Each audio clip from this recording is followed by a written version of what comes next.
Hello all, it's Devora Krasnianski from Adai Ad, and we are continuing with our dating series, Shidduch dating. And I'm really excited about this topic. It's a little bit different. We're not talking about how to get the dates and what to say on a date. This is different, and I think it's so powerful. So I'm really grateful to you, Shlomo, for joining us on this important topic. We're talking about journaling and why that's so important. So let's just jump right in. Tell me how you got started, what journaling. Let's just go right to the topic. Wow. Well, first of all, thank you very much for having me on and to discuss the tool of journaling. It's one of my favorite, as well as I think most helpful tools that I've gotten into over the years. I think I as a kid, I enjoyed. I mean, it's not really like most guys, but I enjoyed having a planner and kind of just recording what's going on, what you have to do for classes. And I guess growing up, you kind of subconsciously like recognize that when you would put it onto paper as a journal, whether it was just class assignments or thoughts or something, it kind of got it out of your head and you could capture it onto paper. And in that way, you could kind of look at what you have to do or what you're thinking about from a somewhat more objective point of view. So it's not like just jungling around in your head, and that's how we can kind of get in the tresses, so to speak. But I would say as I grew up, and then especially in college, I began using it more as a way of kind of observing things around me or things that are going on within me, my thoughts about things, and a little bit more also when I started getting to the end of college and also got into, I think my practice of journaling pairs well with my practice of meditation, but that's another topic. But it kind of transformed into really observing my environment around me, as well as my bodily and kind of intuitive responses to interests, as well as things that maybe develop or trigger, or not, it's a buzzword, but put some kind of response within my body that I would begin to just observe to another degree and see, okay, what's kind of going on there, because I wanted to build that self-awareness. So definitely self-awareness, and that's what a lot of people associate journaling with. But I know for myself, I'm just getting into it. I feel like just getting it off my head, that I don't have to hold Exactly. all that information in my head, just getting it Yeah. down on paper. It just makes it easier to. Yeah. And then, of course, for me at least, I'm not so concerned about my grammar or my handwriting, and I just Mhm. let it down. And sometimes I don't have to read it again, but sometimes I do. Yeah. Can you talk a little bit about how you do your journaling? Yeah. Wow. So, well, first I would say that there's, also just on another note, there's been studies when it comes to goal setting, for example, just a matter of taking it out of the head and kind of it's through like this graphomotor, and it takes that idea or whatever goal or idea and you capture it onto paper. It almost kind of makes it tangible, and so that way it gets it out of the ethereal or spiritual, and then you can kind of dissect it. So I love that you said, it doesn't matter the grammar or anything, because it's for you. You just get it out, and from there you can kind of build onto it.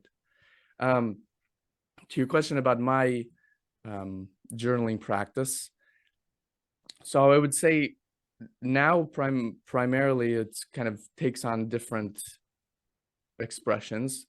The first journaling I'll do in a day would probably be recording after I practice meditation, and especially like when I'm learning Hasidus before davening, or even just during there. If I have an idea kind of coming in my head, I'll put it onto paper, as well as just setting an intention for the day.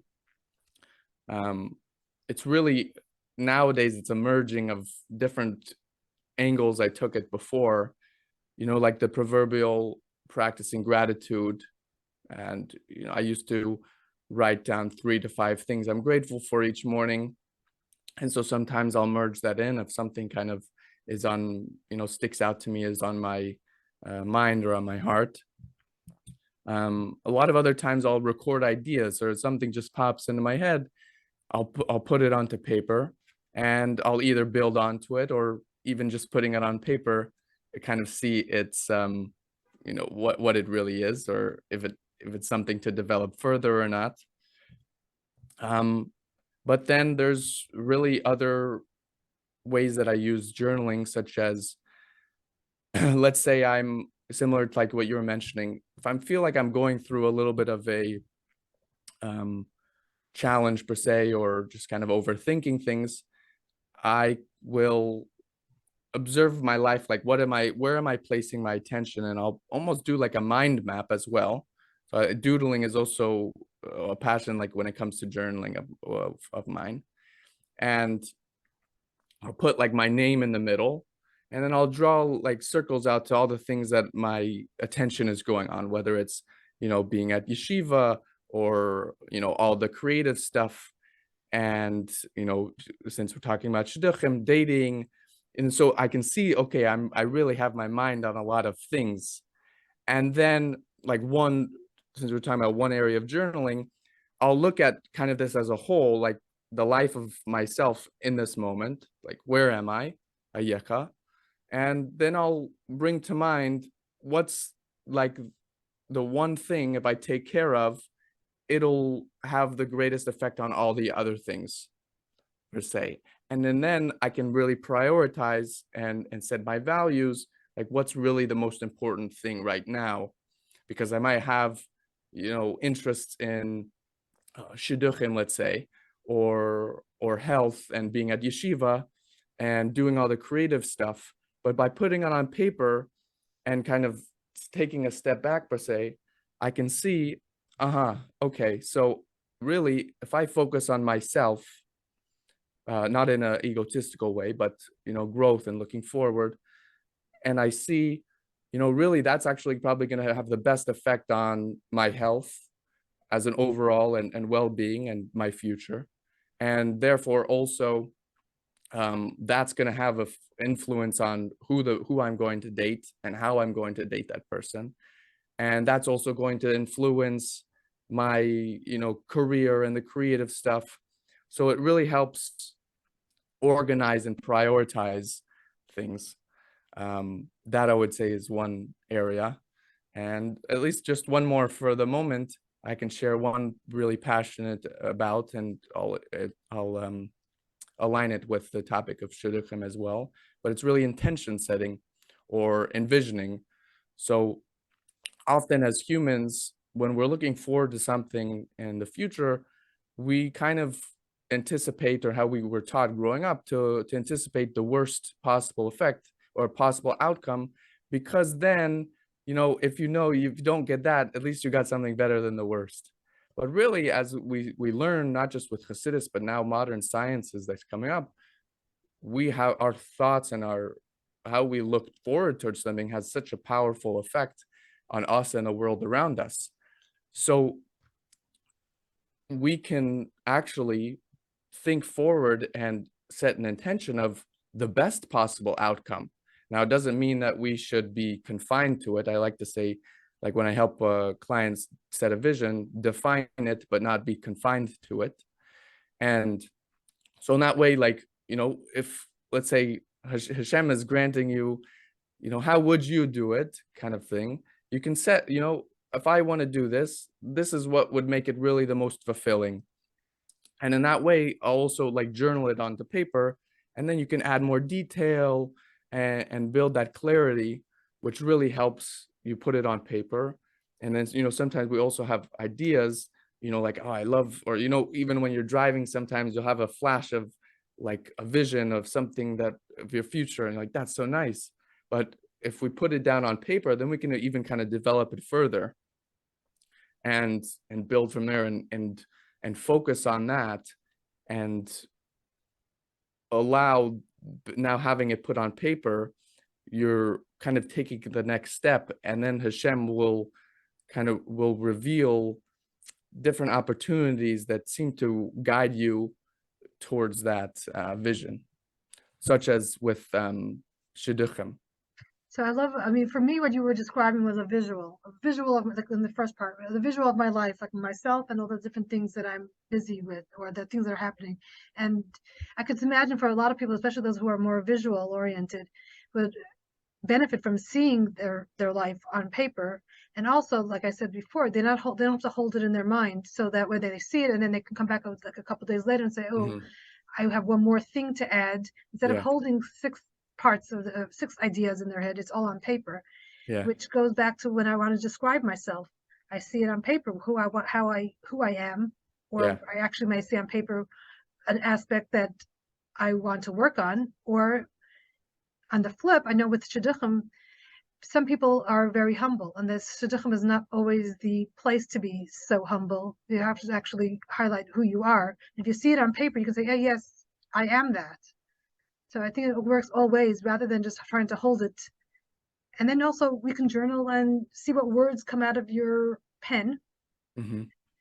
and how you describe yourself or how you describe what you're looking for and maybe tweak it. So I think that I mean, I'm starting to really love journaling, and I'm getting even more excited as you're giving me some more ideas of how to do it. Huh.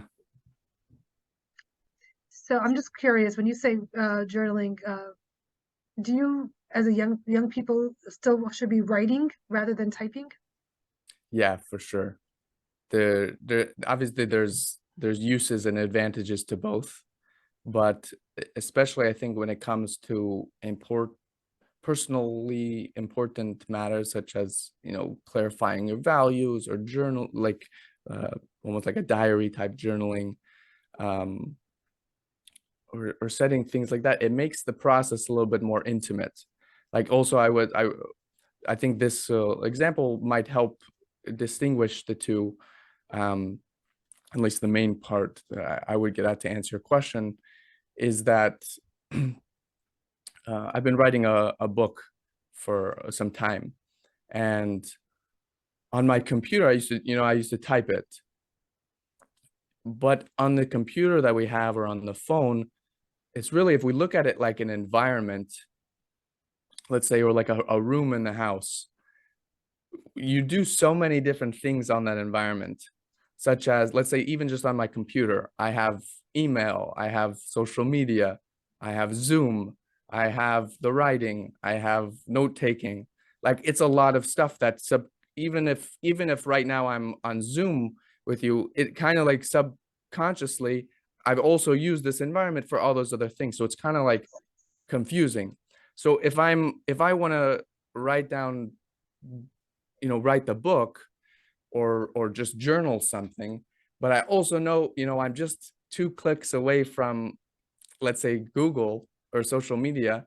Even if I'm not going to go on it, it's still like kind of, it has a level of separation. Whereas where I started writing the book, it was such an intimate process that it kind of just flowed through, the hand onto it. There wasn't even the possibility of another distraction. So in that sense, like that journal, this journal, all I can do in it is write.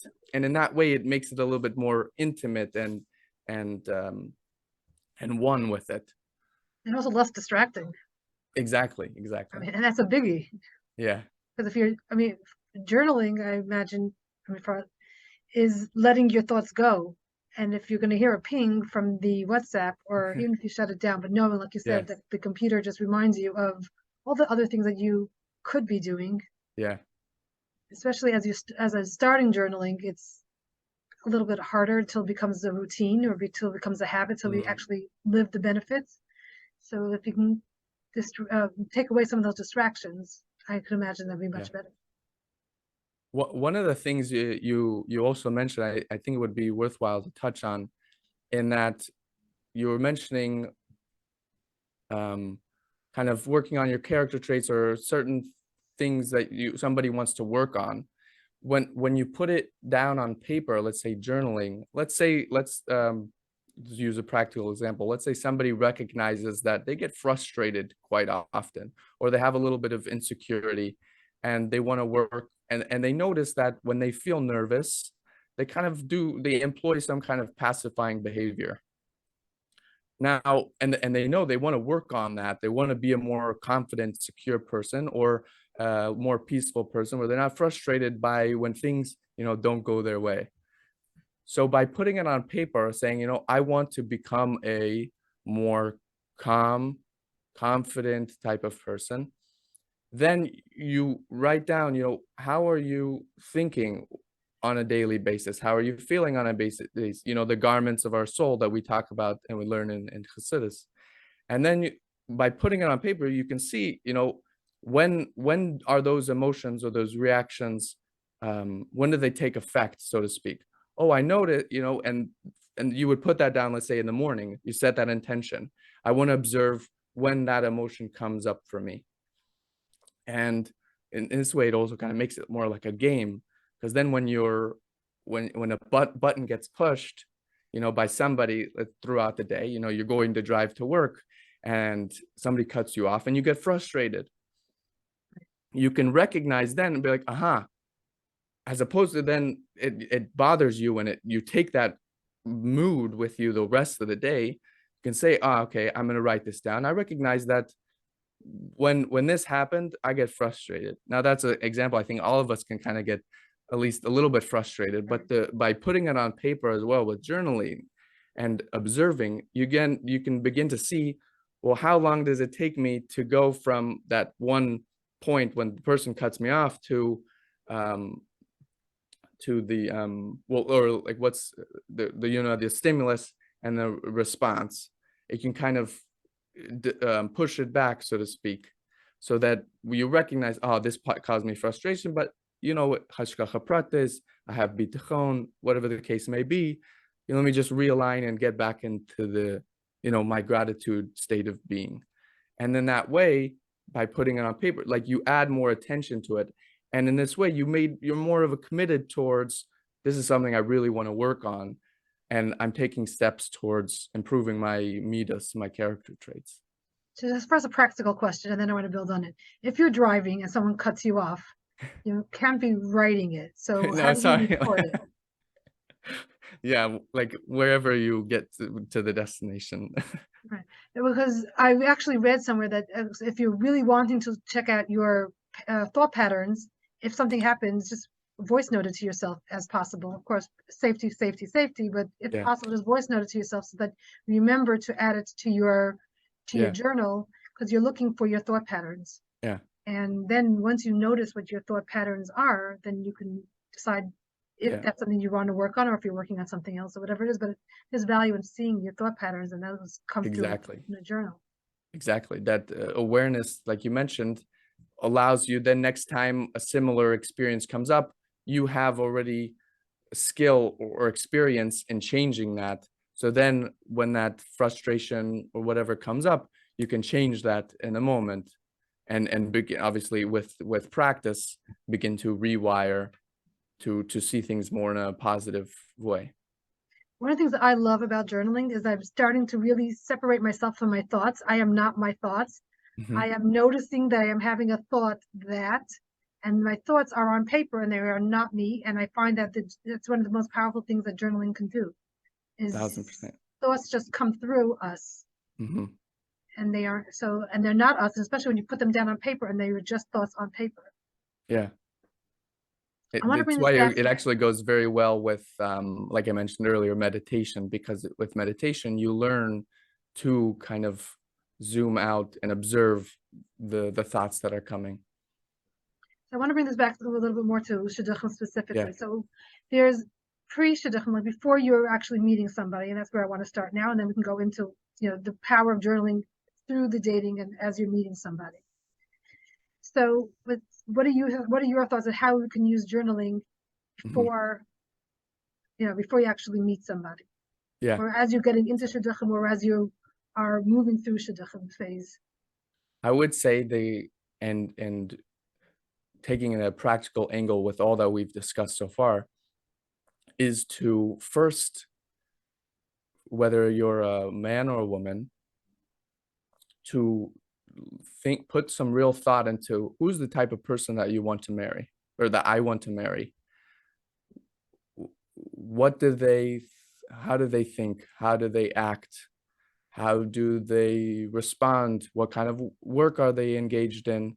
Kind of similar to what we put on what we're looking for on our Shidduch resume. Now, I would think when somebody's journaling, maybe should be a little bit more detailed than what they put on the Shidduch, because not all of us are going to read, really long. Well, that might be interesting, but a really long explanation of who's the person you're really looking for, and and this involves all that we've discussed, because the person has to look at what values does the partner that I'm looking for have, what visions, what goals, how's their health, how do they want to raise kids, like we were talking about with vision setting.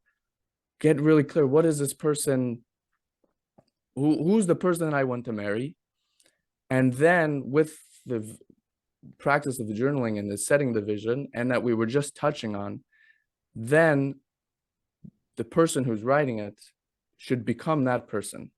Work on becoming that person that you want to marry, and then that way you will attract that person, and you'll be, because you yourself will be, let's say I want to marry somebody who's confident and funny and successful by my personal definition of success.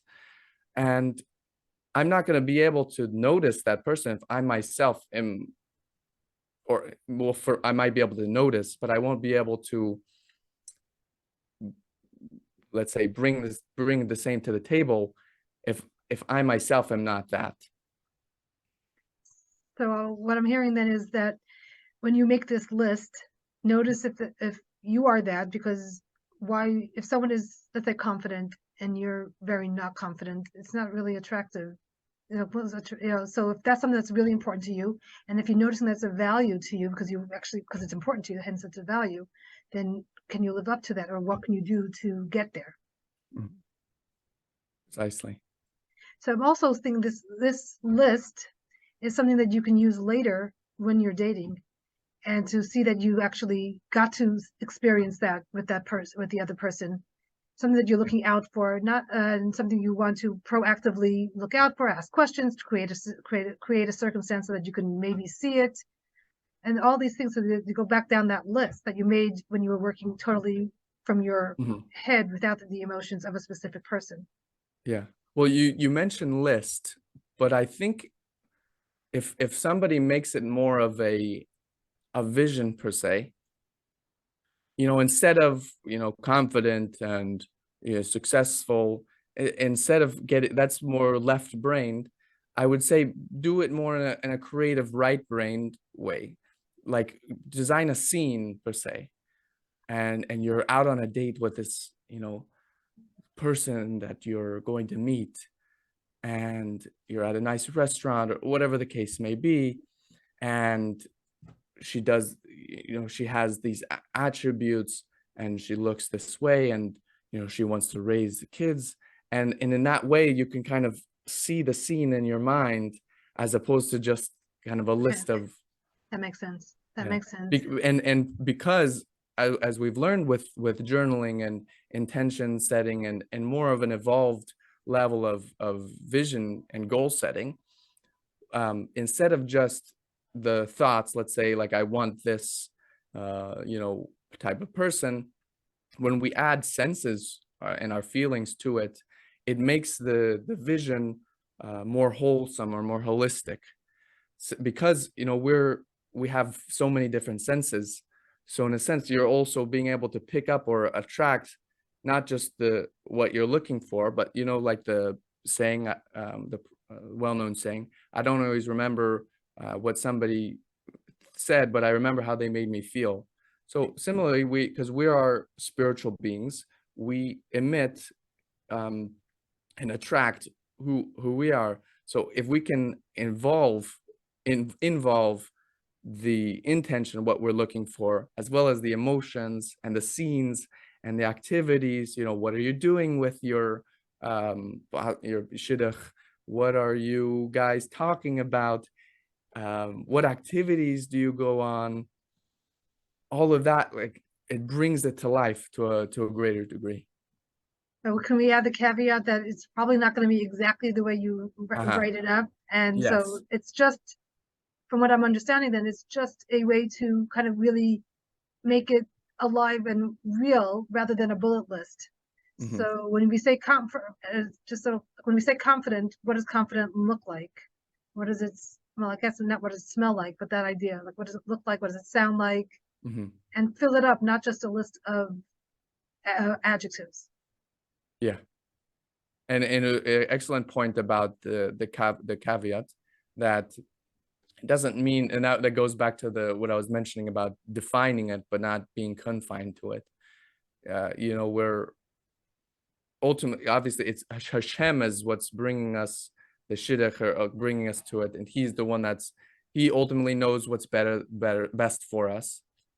So that goes into also, you might hear in different people talking about intention setting, and that kind of approach to kind of conclude, may this or someone or something better unfold in my life. So in that way, you're not closed off to, because that can also be a harm. Let's say I want this type of person and it's got to be this and she's got to be that. In that way, I'm confined, and then I'm not going to be even open to somebody that, might actually be a little bit more of what I need/want. So it's, this is what I'm looking for, but you leave a little, obviously, room for openness. And that would also help when you're describing what you're looking for, is that you have more sentences, more description, you add more richness and color, Hmm. more than the typical, not typical, but on a sense of humor, confident, respectful, kind, family Hmm. oriented, that all of those need elaboration of what does family Yeah. oriented mean? What does confident mean to you? Hmm. And the more I know as a mother who was doing research for my children, it's like when I ask for examples, I ask for stories, I ask for to get a richer understanding, not just confident check, caring check, but what does caring mean? What does it look like? Yeah. So when you journal about yourself, firstly, what I actually encourage people to do is when to write so that they can share about them. So like I said before, it's not time to be humble, is actually get it out of your system so you actually see how wonderful you are. When you're talking to someone to be your advocate, let them know some things about Yeah. you. Yeah. Well, And yeah. Well, think about it also. Well, for one, when somebody writes, family oriented or kind, that does take on a lot of, it can be expressed in various ways. Um, so it can have like an examples of specific expression, but it's also helpful to kind of, I think, keep it a little bit more divergent, let's, instead of like convergent. Like Hashem's chesed gets expressed in various ways. But to your point as well, with the specificity, I had a teacher that helped me distinguish once. uh, I wanted to split a hair between being specific about something, but not being narrow-minded. And so there's a fine line between there, in that, like we were just touching on, being the specific, like this, I want this, the person that I'm going to marry to have this type of quality, and um, and that it should be expressed in a certain way. Because also, let's say if you're working in Shidduchim, and people will ask, what type of individual are you looking for? If you have a little bit more specificity, it also helps that person find what you're looking for, or even uh, just for the sake of helping understand the Shidduchim angle. Let's say somebody that is a, a coach, like I was working in the field of coaching. If you meet somebody and you tell them like you're a coach, it's very vague. So the more specific you can get, like I help, athletes with their mental performance, then that person might have the person that I'm telling it to may have a better idea of, like, who somebody pops into their mind. I know who to reference to you. So too, if I have that clarity with the person that I want to date and possibly marry. To build on that, the more stories or colors to the description, the more memorable, because a lot of people are kind and respectful and successful and just adjectives. But if you start describing that he built his parents' backyard deck by his, when he was 15, and he figured it all out on the map. This is a story that you remember. I'm thinking about a specific person and I remember the story from years ago because it's a story I remember. It's not just that he was the best counselor in camp. There's a story now, so it's colorful. Wow. So that goes back to what I was alluding to before, is that as you journal, don't be so humble, actually mention it. Or if you're your own advocate, or you're working with an advocate, or even to your parents, like remind them of different things that they should be mentioning about you, and that you should be talking about on your dates, to describe yourself, to make sure that you cover, to make sure that you have shared about yourself, because a big part of dating is to make sure that you're accepted by the other person. Well, what do you want to make sure that that they know about you? So the positives, and also some of the more challenges that we all face, the humanness in us. It's all down there on paper. We can remember to make sure that we cover it and not just hide it. Yeah. And then I'm just thinking now that if you actually have something that you, like a challenge that you have to bring up, because we have to bring those up. There's no point in hiding that. That's for a whole different conversation. But you might see your first thought of how you might describe it, and then you say, I don't actually know, there's a better way to describe it. Let me try to word it out differently and see how it comes out, until it comes out in a way that frames it in a positive way, not just, about the first brain dump could be negative. We're not judging ourselves. But then eventually, see how the best way, and you may want to bring it up with a coach or somebody to, how can I frame this in a way that I am not negative about it, or firstly that I myself am not negative, but I don't come across as super negative. Yeah. So. And in that way, you touched on a very key part of it, which is when we journal, we want to, especially if you have the intention of improving, how you observe things and respond to situations, or look at people in more of a positive light, because as we learn that our relationships in the world is a reflection of what's going on internally. So if you can write down and journal kind of non-judgmentally, or to some degree objectively, then you can begin to, let's say you challenge the listeners to journal their thoughts and their feelings for a week.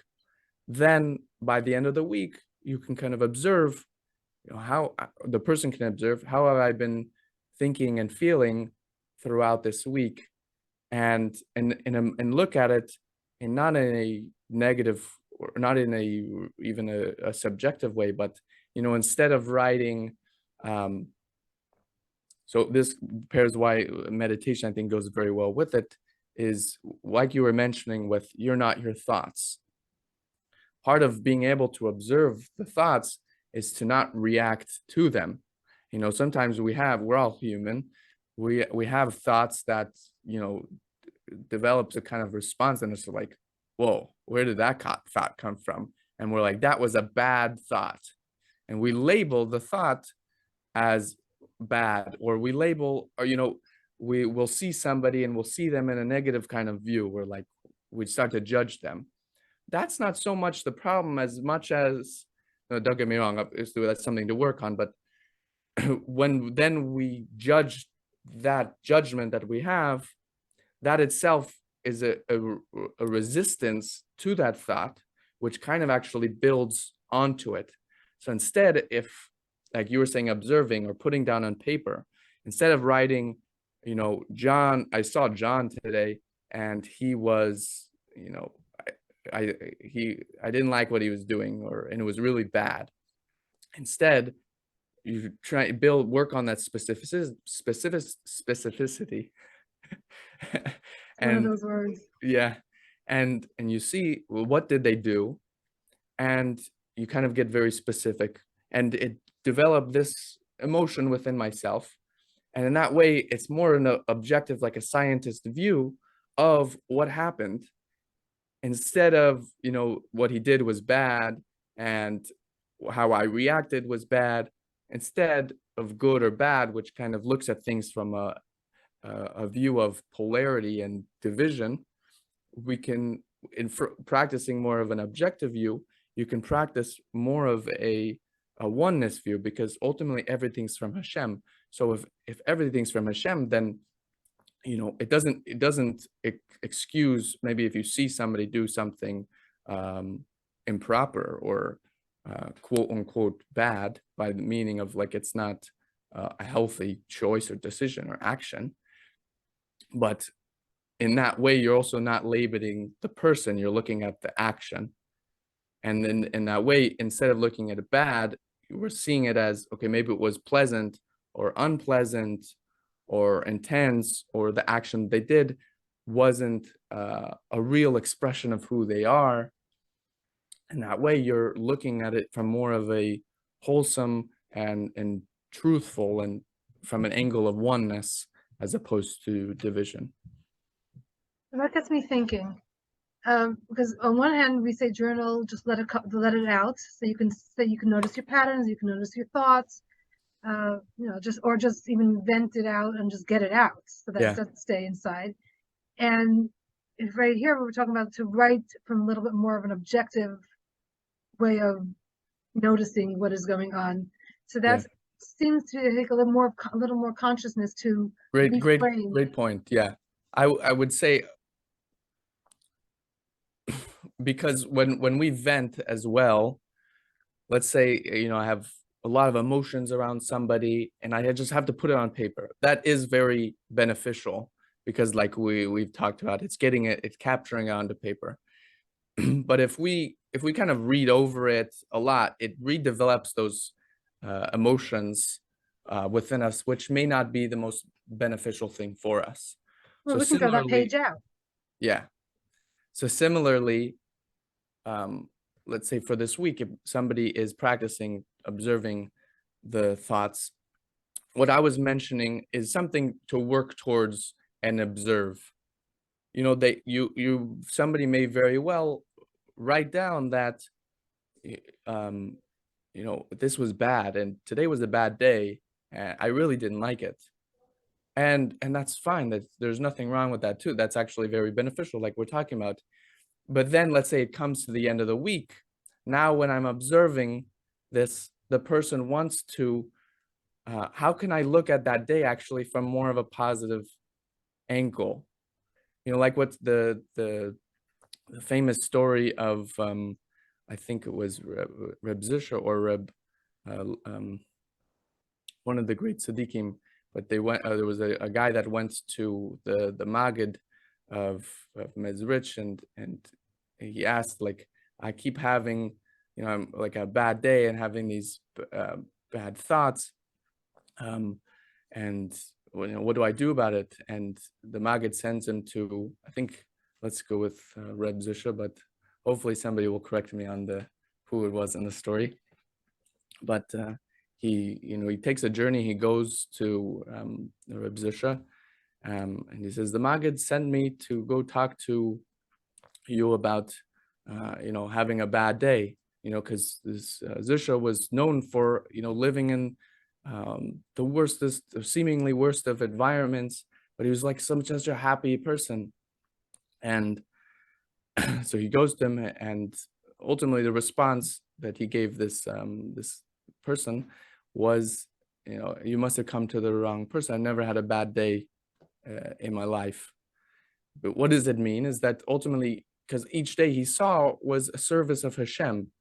It doesn't necessarily mean that he didn't have days that were unpleasant. We all can experience days that are intense, and a lot of work has to go in, a lot of extraneous energy.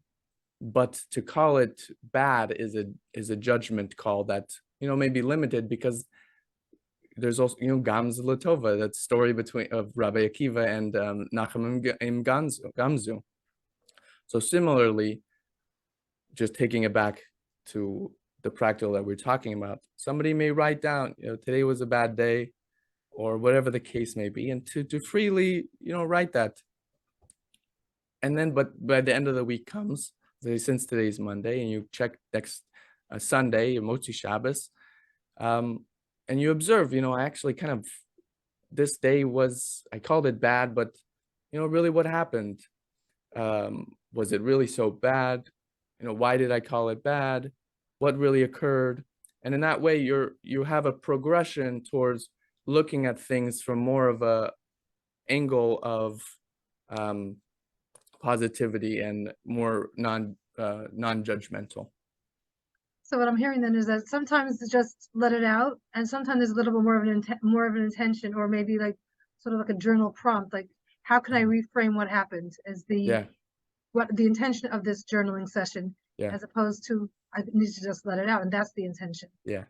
For example, when I look back at one of the first times I made like a daily practice of journaling was, I want to say towards the end of one of the either the last year of college or 2018, during the counting of the Omer. Now I've done that now for the past 5 years. It's probably not only my favorite holidays, Pesach, and then the counting of the Omer afterwards, because that's actually exactly what we're talking about, is working on one's, animal soul and their character traits. And I look back at the year that I wrote it for the first time, and all that I'm talking about, like I did write, this was bad, or since I played college basketball, I don't like the coach and what happens, or like what the teammates are talking about. I hope he doesn't watch this because I'm really close with him. But something like that. But now if you look at my journals, it's a lot more defined, clear, objective.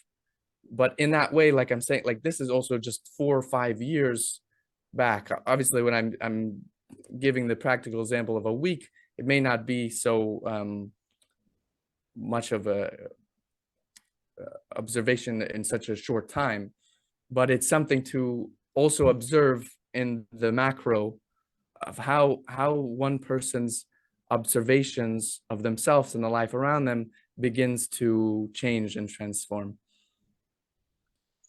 Thank you. So we spoke a little bit about the before dating, to kind of get to know yourself and get to know what you're looking for.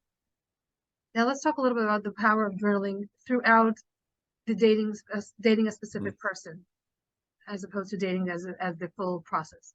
Yeah. So what would be a journal prompt or an intention, or just let it go? Like what would we be writing after a date? After a date, or even in between the dates? Not during the date. No, just kidding. Well, maybe later you can read your journals. So. Maybe once you're probably a lot closer with the person. Yeah. I would say similar, probably after the first date or dates, to really just sit down and let it free and reflect. Who is this person that I went out with? What did we do? What things did they say that caught my attention, or how they acted? And then also kind of merge that with, or put it side by side with the things that you're looking for, and how you envision in that other person. Because so I've been taught and I learn, the process of Shidduchim and the proper way of doing it is more of a, you want to use more of your intellect and your emotions, and that has to go with a lot of the process, and having a matchmaker and a shadchan in between is so that ultimately we're making the decision based truly on what's going to be best for us, instead of a lot of the emotions that fly around. So similarly, when you put it on the paper, you have, this is the type of person I'm looking for. And then after the date, you're reflecting on, wow, this is their individual. They seem to be matching this person on paper that I'm looking for.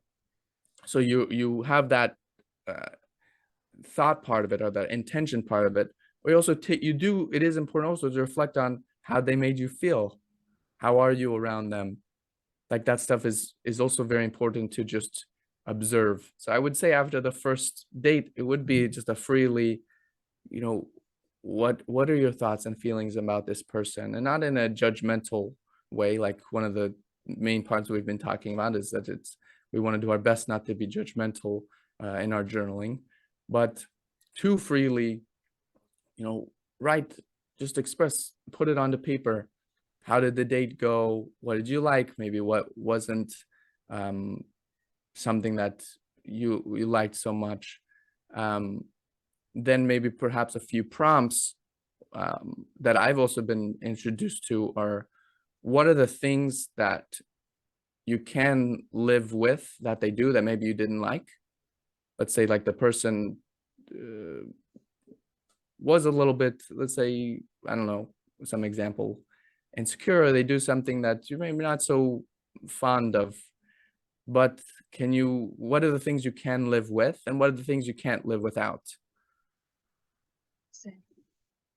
I also am thinking now, as you do the journaling, when you come back to the shotgun and you have some questions or concerns, or you say, I'm just not feeling it, at least you can be a little bit more descriptive, or maybe what I'm not feeling it, but what are you not feeling?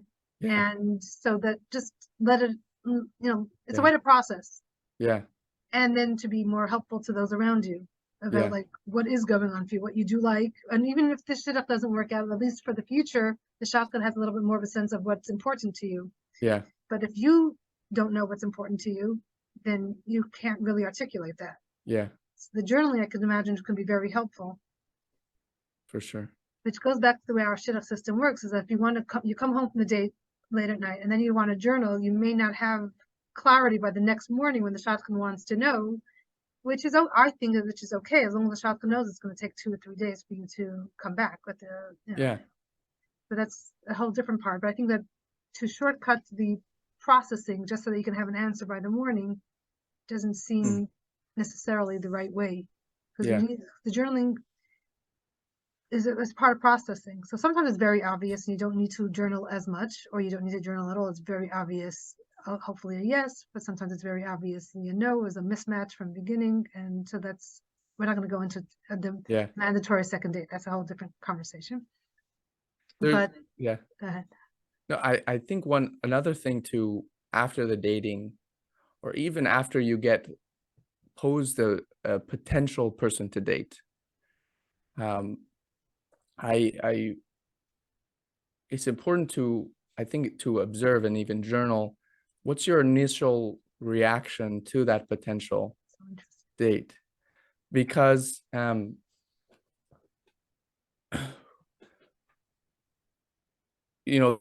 tell you a lot about yourself.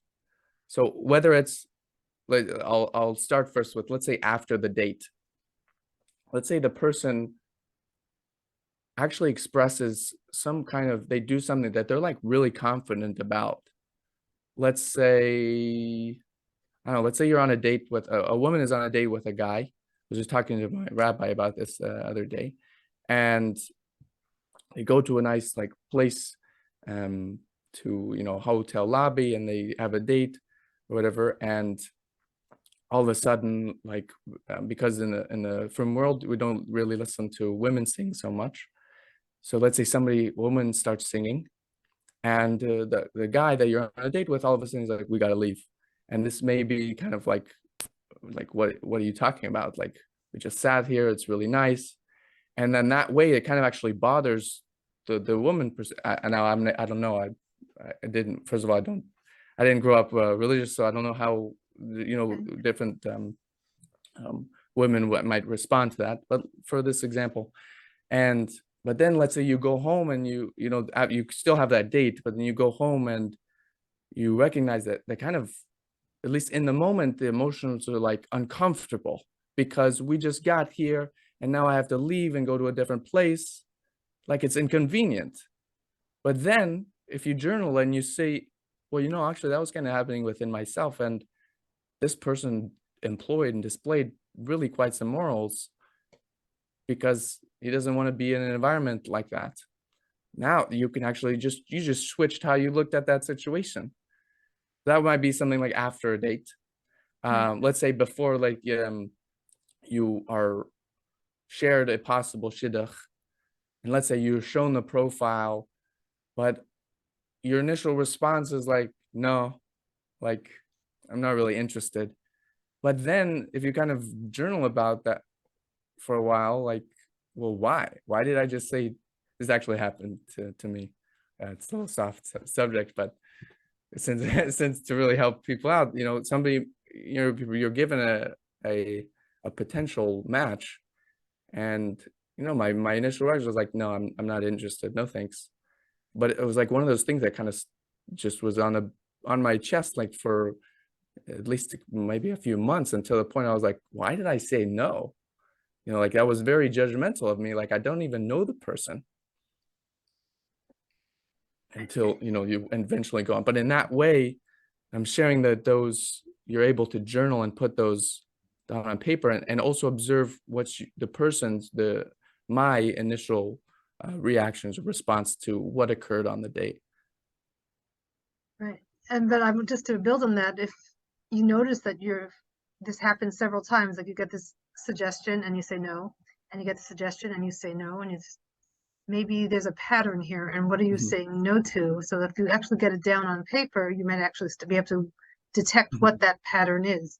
Because or similarly, if the dates don't go well and you like get to date number 4 and then it collapses, and the next time date number 4 and it collapses, date number 4 and it collapses, maybe there's something in the way you're dating. So if you actually get it down, you might actually start seeing the pattern, because you're the common denominator in all of that. Yeah. Not necessarily is it always something on your side. It could be the mismatches, or it could be something else, but there's value in journaling just to see maybe it is me, and what is something that I could be doing differently. So the journaling kind of holds the memories. Okay. And you don't have to hold it, and the emotions. And the intentions for the future, like we're saying.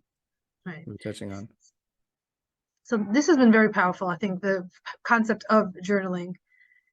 In your experience, how can someone really get into it consistently? Yeah. Like it's very nice to talk about it. And we'll buy the cutest notebook or the most manly notebook, whichever way. And then what? So I would say somebody really wants to make it a habit. I will say it's a means to an end, or meaning that, let's say at first you want to make it a little bit more of a habit, but then it becomes something that's a little bit more a part of you, that you don't have to be so disciplined that, at this time in the morning, I'm going to journal. At first, it may be like that. But similarly, let's say like with exercising, somebody who just getting started with exercise needs to employ that discipline.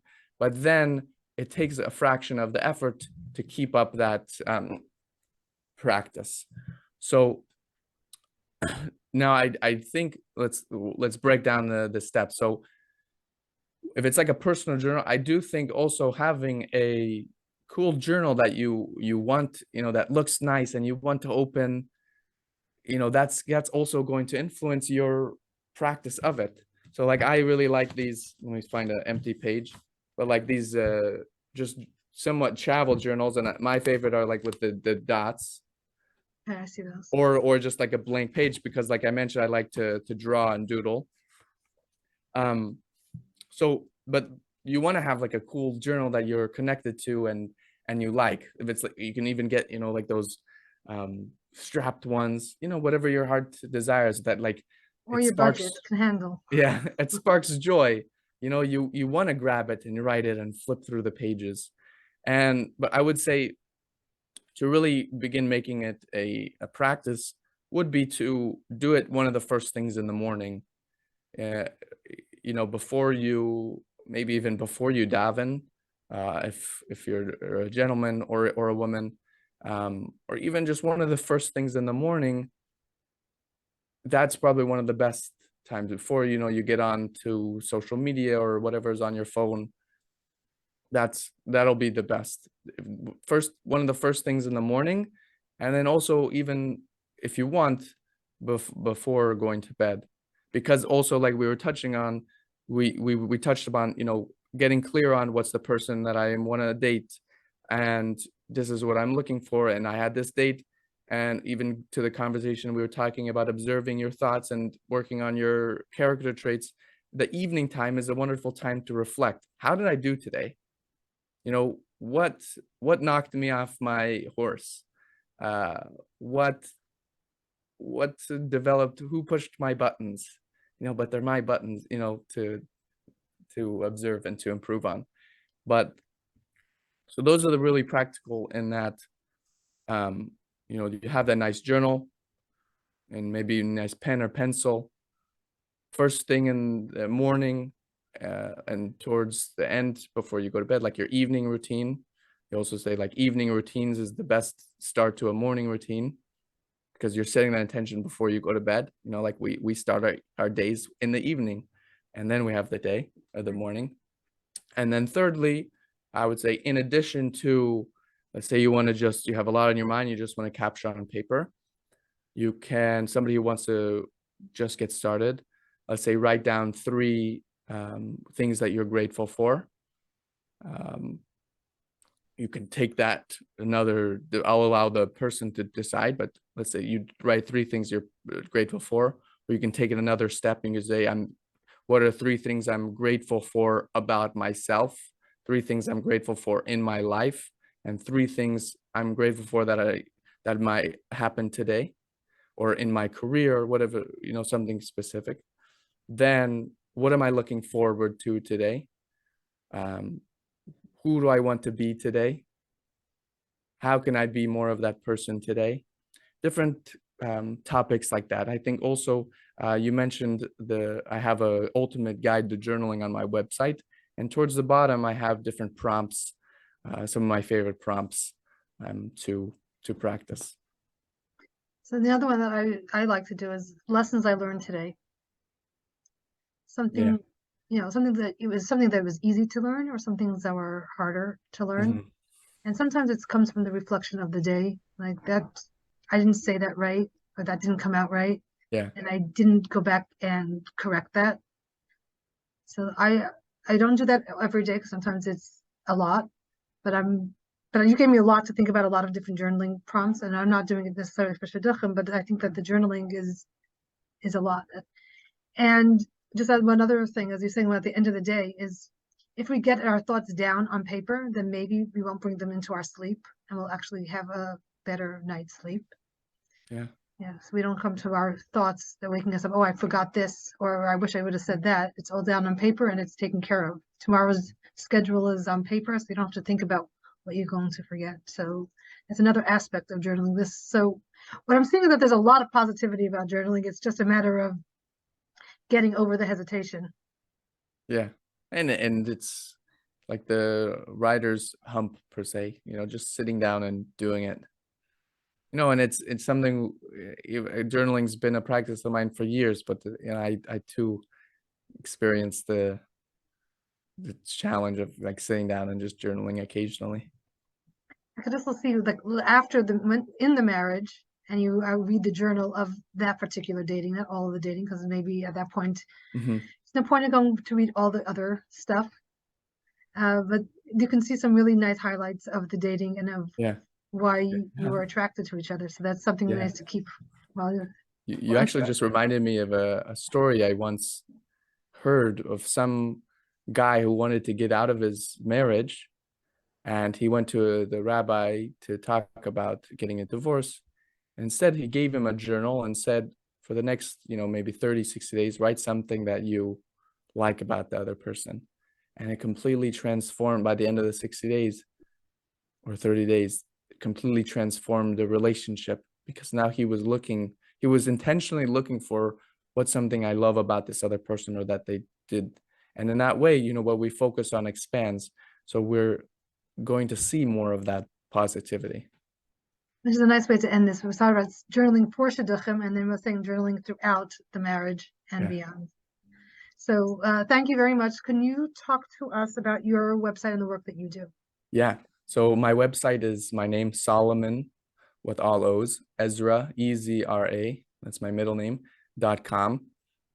And on there, you'll find links to different social media, I have a health coaching practice, so I help two different clientele. One, athletes on their mental performance because of my background in playing college basketball and sports.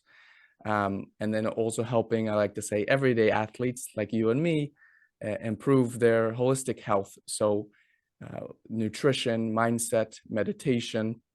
And so ultimately, depending on what the person's individual goals are, we look at these different tools, nutrition, journaling, meditation, all of that influences one's mental, physical, and spiritual health. So instead of, let's say somebody just wants to lose weight and you just help them with nutrition, stress also has a great effect on your weight. So it's really, we look at all those areas. There's some really cool pieces there. I'm really enjoying your website Baruch Hashem, thank and you your very much. podcast. And podcast is Ebb and Flow with Solomon Ezra. And you can find it on YouTube under my name, Solomon Berezin, or just go through the link on the website, and it's available on many platforms. And I have a We'll weekly also have in the show newsletter. notes. Awesome. There's a lot of good things on your website. So thank you so much, Shlomo, for this. It's really important, and it gave me a lot to think about.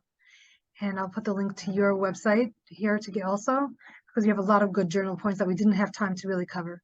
So thank you very much. It's been such a pleasure to be connected with you, Devora, and I'm grateful for the individual who connected us. Thank you.